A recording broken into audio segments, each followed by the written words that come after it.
आज के पाठ का विषय है मुक्तिबोध की कविता में फैंटेसी का महत्व। इस पाठ के अध्ययन के उपरांत आप काव्य शिल्प के रूप में फैंटेसी का महत्व समझ सकेंगे, फैंटेसी के स्वरूप को जान सकेंगे, मुक्तिबोध की फैंटेसी संबंधी अवधारणा को समझ पाएंगे, अंधेरे में कविता में फैंटेसी के रचनात्मक उपयोग को समझ सकेंगे और मुक्तिबोध द्वारा भाववादी शिल्प का यथार्थवादी उपयोग को समझ सकेंगे।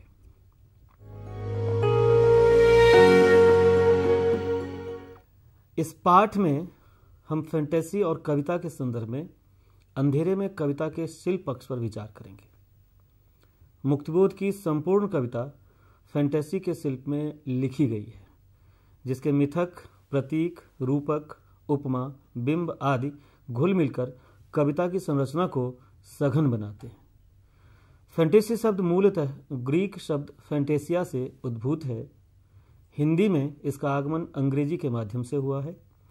इस अर्थ में यह शब्द आपके लिए नया शब्द है।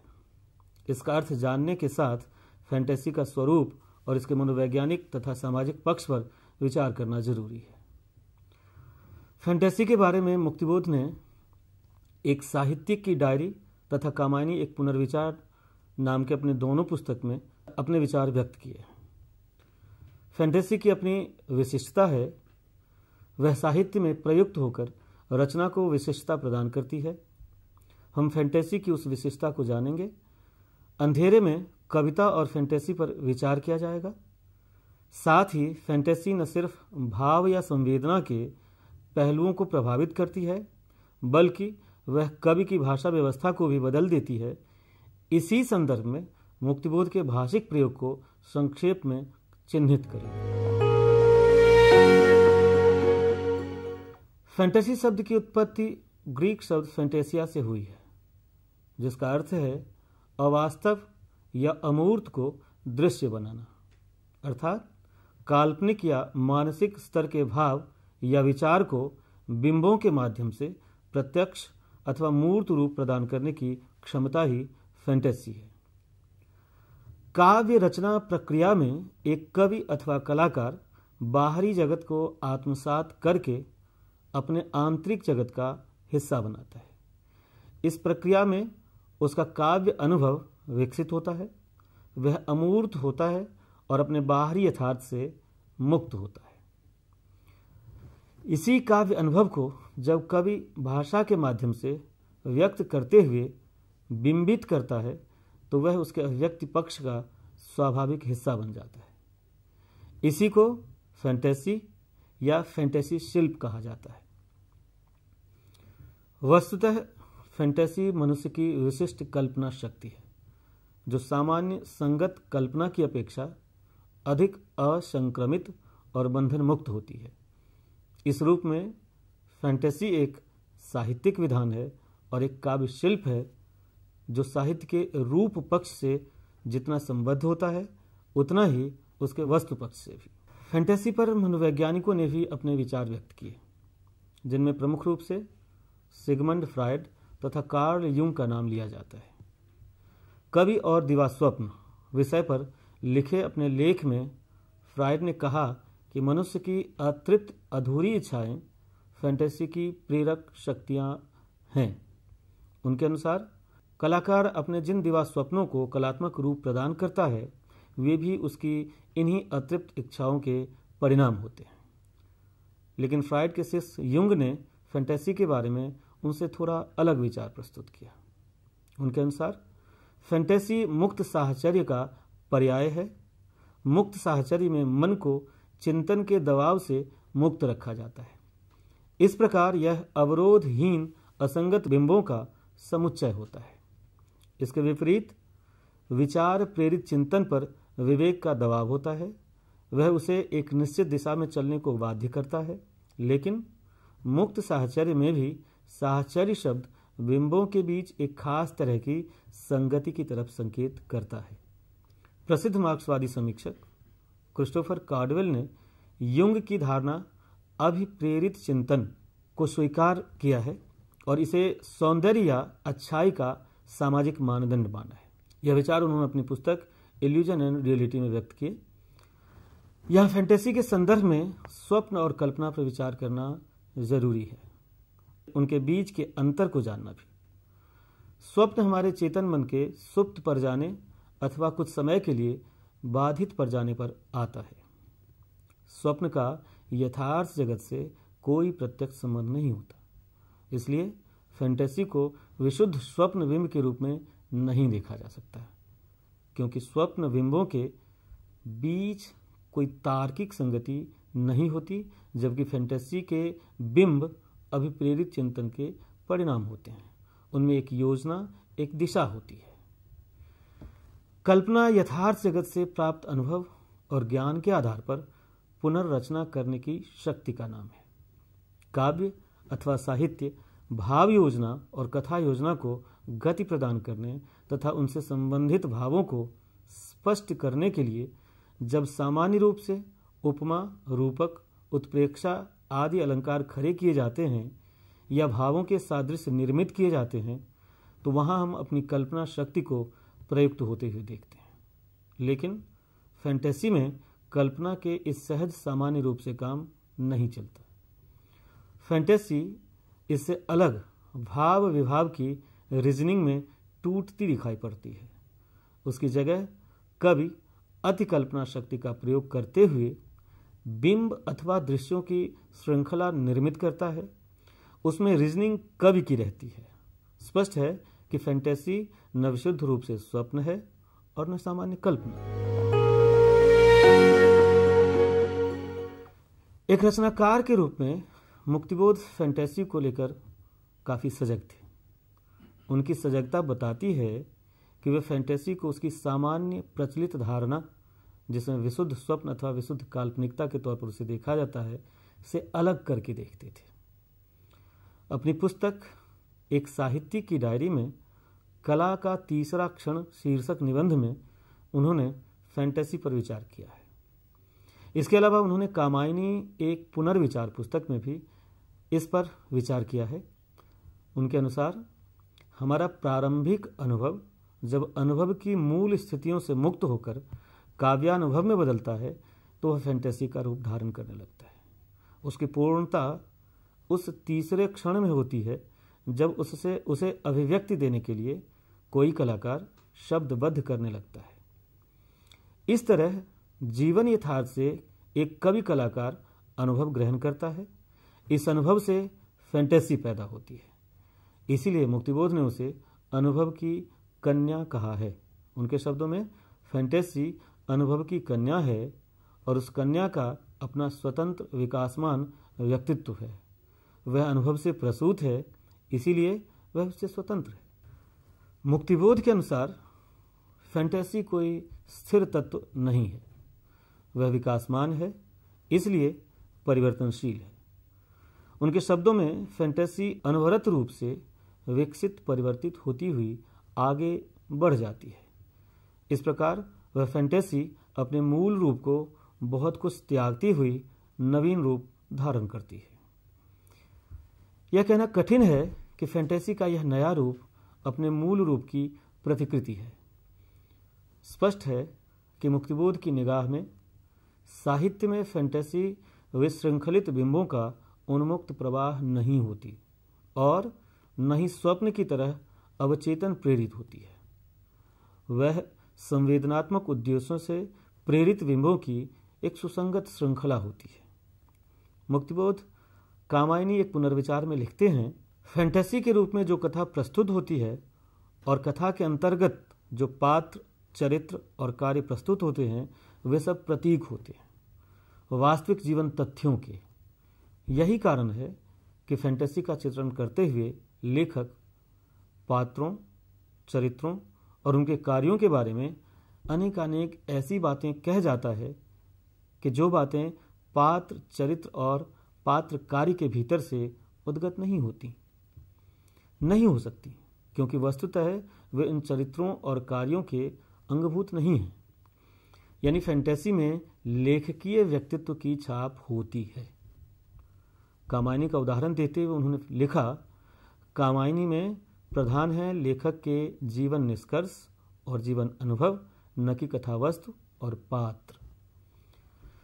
यहाँ यह बात स्पष्ट होती है कि फैंटेसी अपने आप में ही भाववादी शिल्प नहीं है। उसका भाववादी या यथार्थवादी होना लेखकीय व्यक्तित्व पर निर्भर करता है। यद्यपि आम धारणा यही है कि फैंटेसी एक भाववादी शिल्प है जिसका बुर्जुआ लेखकों ने प्रयोग किया है। नामवर सिंह ने कहानी और फैंटेसी पर विचार करते हुए माना है कि हमारा यथार्थवादी संस्कार हम पर इतना हावी हो गया है कि हम माध्यम में निहित संदेशों को जानने समझने की जगह सीधे सीधे माध्यम को ही खारिज कर देते हैं, उसे यथार्थ से हे ही समझते हैं। यह हमारे ऊपर यथार्थ के आतंक का परिणाम है। इस तरह नामवर सिंह इस धारणा की कि फैंटेसी एक बुर्जुआ शिल्प है आलोचना करते हैं। मुक्तिबोध स्वयं फैंटेसी के भाववादी स्वभाव के प्रति सचेत थे, जैसा कि हम जानते हैं। इस संदर्भ में मुक्तिबोध के स्वयं के विचार उल्लेखनीय हैं। यथार्थवादी शिल्प और यथार्थवादी दृष्टिकोण में अंतर है। यह बहुत ही संभव है कि यथार्थवादी शिल्प के विपरीत जो भाववादी शिल्प है, उस शिल्प के अंतर्गत जीवन को समझने की दृष्टि यथार्थवादी रही हो। कवि के जीवन ज्ञान के स्तर पर उसकी दृष्टि पर यह निर्भर करता है कि वह कहाँ तक वास्तविक जीवन जगत को उसके सारे वास्तविक संबंधों के साथ ग्रहण कर उसे वस्तुतः समझता है।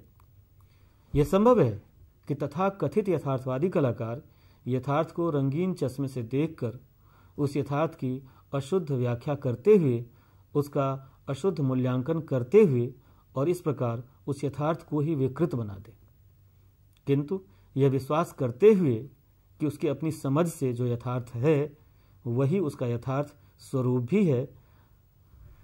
अपनी स्पष्ट समझ के साथ मुक्तिबोध ने फैंटेसी का रचना शिल्प के रूप में इस्तेमाल किया है। इस भाववादी शिल्प का यथार्थवादी उपयोग करते हुए अपने समय और युग को समझने की कोशिश की है। अब यह समझना उपयोगी होगा कि फैंटेसी शिल्प की अपनी कौन सी विशेषता है जिसने हिंदी में मुक्तिबोध जैसे प्रगतिशील विचारों के प्रति प्रतिबद्ध कवि को भी आकर्षित किया।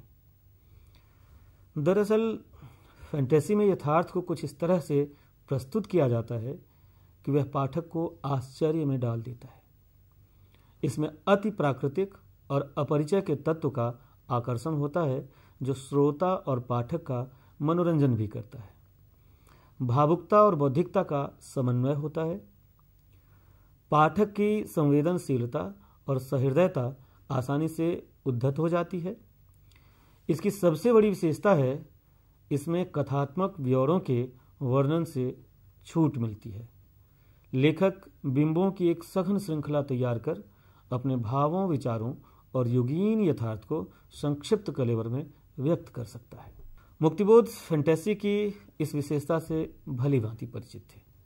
कामायनी एक पुनर्विचार में वे लिखते हैं, एक तो यह कि जिए और भोगे गए जीवन की वास्तविकताओं के बौद्धिक अथवा सारभूत निष्कर्षों को अर्थात जीवन ज्ञान को कल्पना के रंगों में प्रस्तुत किया जा सकता है फैंटेसी की सहायता से। दूसरे, लेखक वास्तविकता के प्रदीर्घ चित्रण से बच जाता है। वह संक्षेप में ज्ञानगर्भ फैंटेसी द्वारा जीवन की पुनर्रचना करता है। इसके साथ ही कवि की यह फैंटेसी भाषा को समृद्ध बना देती है, उसमें नए अर्थ अनुसंग भर देती है, शब्द को नए चित्र प्रदान करती है। यहाँ यह ध्यान देने की बात है कि फैंटेसी मुक्तिबोध के लिए टेक्निक भी है और रचना का अमूर्त रूप भी। कामायनी एक पुनर्मूल्यांकन में उन्होंने फैंटेसी को टेक्निक माना है और उसी अर्थ में कामायनी की व्याख्या भी की है, लेकिन एक साहित्यिक की डायरी में उसका विश्लेषण रचना के अमूर्त रूप में करते हैं। इसलिए फैंटेसी और कविता के संदर्भ में अंधेरे में कविता पर इन दोनों पहलुओं के आधार पर विचार करेंगे। अंधेरे में मुक्तिबोध की एक ऐसी कविता है जिसमें उनकी अन्य कई कविताओं की ध्वनियां सुनाई पड़ती हैं। इसी अर्थ में यह मुक्तिबोध की प्रतिनिधि कविता है। अंधेरे में कविता की संरचना फैंटेसी और वक्तृत्व कला के सामंजस्य से निर्मित है। फैंटेसी के माध्यम से मुक्तिबोध यथार्थ प्रेरित भावलोक कल्पित करते हैं, उसे शब्द दृश्य में बदलते हैं और बिंबों तथा प्रतीकों की झड़ी लगा देते हैं। कविता की शुरुआत ही फैंटेसी से होती है। जिंदगी के कमरों में अंधेरे कोई एक लगातार लगाता है चक्कर, आवाज़ पैरों की देती है सुनाई, बार बार वह नहीं दिखता, तिलस्मी खोह रहस्यमय अंधकार, हृदय की धक धक तथा भीत से अकस्मात गिरते फूले हुए पलेस्तर से अंधेरा और घना होता है। पाठक की जिज्ञासा को घना कर कोई अस्पष्ट सी आकृति प्रकट होती है। यह आरंभिक फैंटेसी एक तरफ व्यक्ति के अंदर द्वंद्व को प्रकट करती है, तो दूसरी तरफ अंधेरे को जिंदगी के कमरों से जोड़कर उसके दायरे को तात्कालिकता से बाहर निकालकर जीवन व्यापी बना देती है। यहाँ कविता आरंभ में ही यह संकेत भी देती है कि इस व्यक्त अंतर्द्वंद एक तरफ वैयक्तिक है तो दूसरी तरफ युग व्यापी होने के कारण वह उतना ही निर्वैयक्तिक भी है। दूसरे खंड के आरंभ में सूनापन को सिहरते हुए दिखाया गया है। इसमें सूनेपन का सिहरना सत्ता के आतंक का सिहरना है। वह इसलिए सिहर रहा है क्योंकि अंधेरे के खिलाफ विद्रोह की आवाज़ें उठने लगी हैं। इसलिए शून्य के मुख पर स्वर की सलवटें दिखाई पड़ती हैं। शब्दों की लहरों का कशमसाना आंदोलन और परिवर्तन के एहसास का उभरना है। परिवर्तन का यही प्रतिरूप शांकल बजाता है और वाचक द्वार नहीं खोलता। वह अपनी सुविधाजनक स्थिति से बाहर नहीं निकलना चाहता। उस कोई के प्रति उत्कट लगाव रखते हुए भी भयानक खड्डे के अंधेरे में पड़ा रहता है। यह मध्यवर्गीय व्यक्ति की जीवन छवि और सोच है, जो अपनी सुविधाजीवी स्थिति से बाहर नहीं निकलना चाहता, लेकिन जिसमें संघर्ष करने की इच्छा है, परिवर्तन की चाह है। इस खंड में मध्यवर्गीय व्यक्ति के मानसिक द्वंद्व को बहुत ही सूक्ष्मता के साथ अंकित किया गया है। उसके उत्साह, उसकी आकांक्षा, उसकी सहानुभूति, उसकी भीरुता को बखूबी उभारा गया है। अंधेरे में कविता के साथ एक बड़ी दिक्कत यह है कि विद्वानों ने उसका पाठ करते हुए उसकी फैंटेसी को डिकोड करने की जगह उसे ही कविता की हकीकत मानकर उसका विश्लेषण किया। मुक्तिबोध ने कविता के आरंभ में ही यह स्पष्ट कर दिया है कि यह जिंदगी के कमरों में अंधेरे की कविता है, लेकिन विद्वान पाठकों ने इसे उनके घर के कमरे मानकर पाठ किया। कविता की सारी व्याख्या वे मुक्तिबोध के जीवन में अपघटित कर देते हैं। फैंटेसी उन विद्वानों को देखती हुई विसूरती रहती है कि शायद उस तक भी विद्वान पाठक पहुंचेंगे।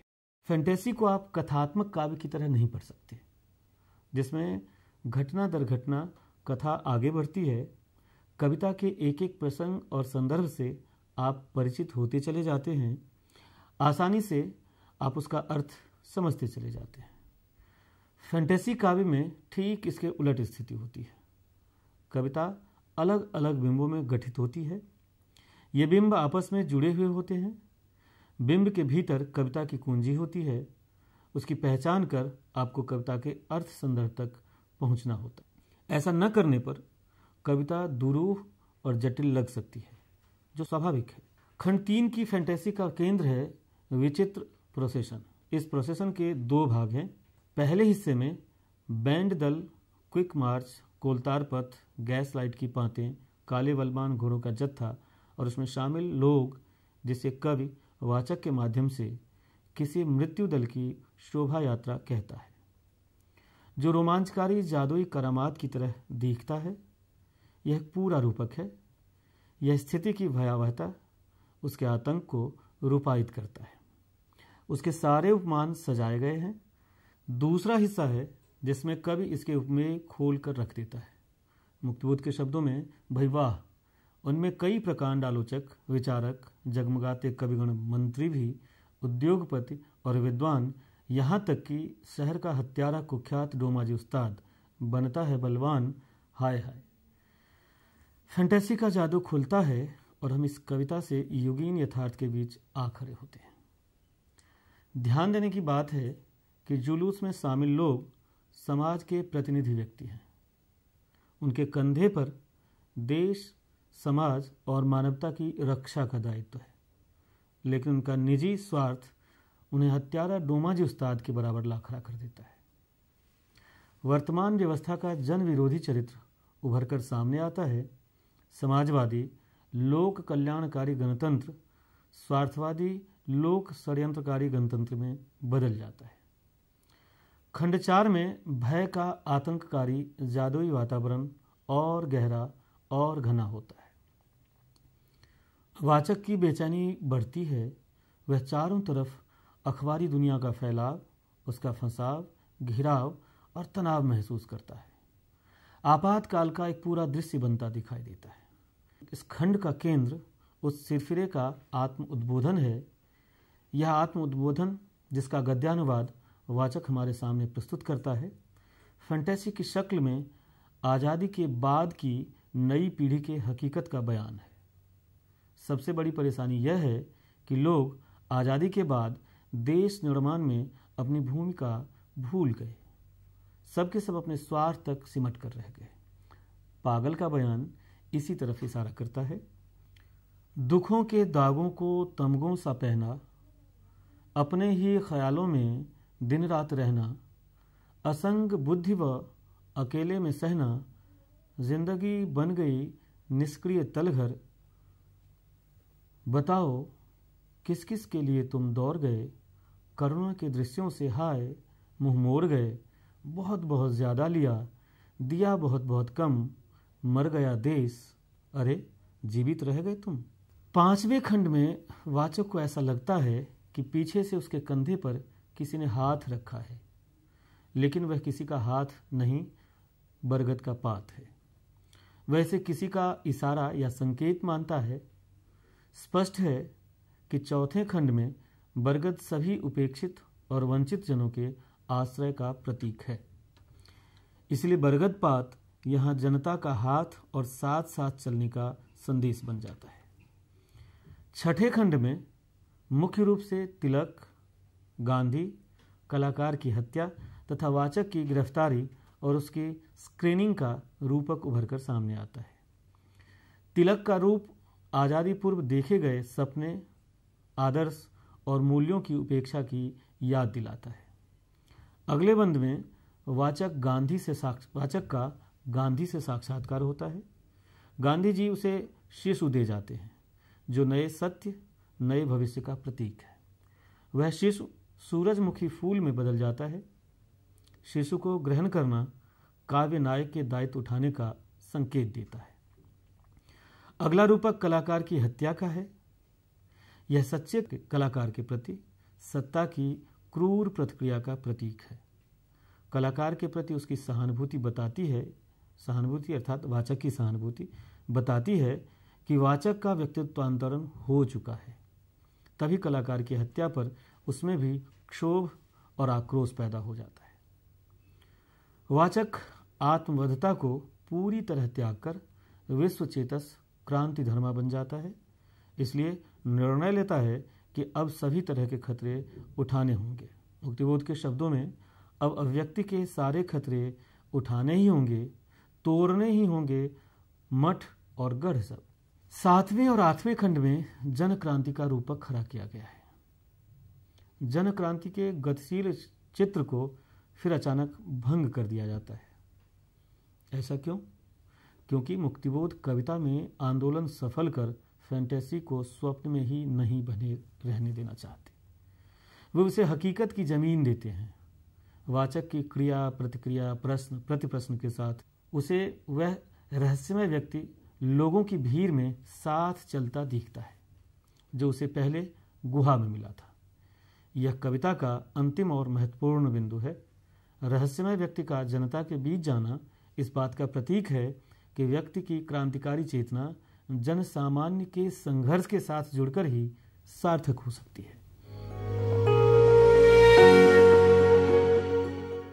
इस तरह पूरी कविता फैंटेसी के माध्यम से लगातार गतिशील रहती है।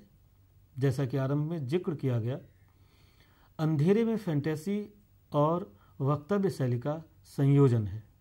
मुक्तिबोध ने फैंटेसी के माध्यम से इस कविता में यथार्थ के उन अनेक पहलुओं को मूर्त रूप दिया है जिसे आमतौर पर हम नहीं देख पाते या देखने से इनकार करते हैं। यथार्थवाद के फॉर्मूले को दोहराने की जगह उसे जगह जगह से तोड़ देते हैं और उसमें भाववादी शिल्प का निवेश कर देते हैं।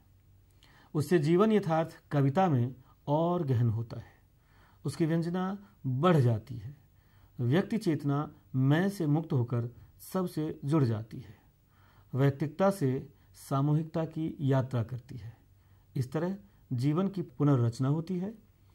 मुक्तिबोध ने फैंटेसी के द्वारा इस कार्य को बखूबी अंजाम दिया है।